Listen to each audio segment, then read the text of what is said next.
Papa, kailan pala kami bibili ng uniform? Sahod. Bukas na. Papa, ang layo pa ng sahod mo. Bakit 2026 pa ako magkaroon ng uniform? Eh, gagawin ko. Kakaroon ako ng sahod. Ano? 800, 800? Kasa na yan. Ay, ano, binayad ko sa tito ko yung Marvin mo yan. Inuuna mo pa yung kaysa sa anak mo. Ano naman? Eh, pag sumasahod naman ako, binibigay sa mama mo eh. Eh, wala nga kasi. Oh. Okay, gusto mo, bibigyan kita lagi. Yung sahod ko, hindi ko na bibigay sa mama mo. Eh, ayoko yun. Wala na tayong pagkain. Ano sabi ko sa'yo? Ano, gusto mo ba magutom kami? Ganito na lang. Tal, maraming binabayaran utang si Papa. Oh, alam mo, siya na lang galing, di ba?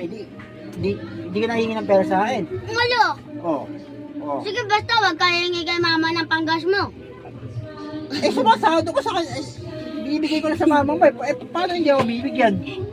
Ay, sabihin, pag sumahod ako, hindi ko nabibigay sa mama mo. Magugutom nga tayo. Oh, eh, sasabi ko sa'yo. Ha?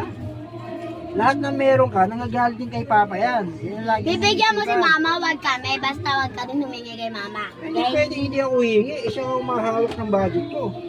Ba't mo kasi binibigay? Ay, hindi ko nabibigay. Ah, Hindi. oh, very good. Bibigay mo. Bibigay mo. Alam mo, huwag mo bibigay. Hati sana tayo.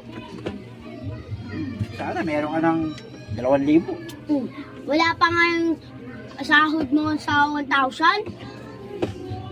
Meron kaya? Pa lang?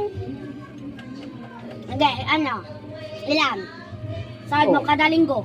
2 linggo? 2,000, hindi 6,000. 6,000. Wala pa yun sa 3,000.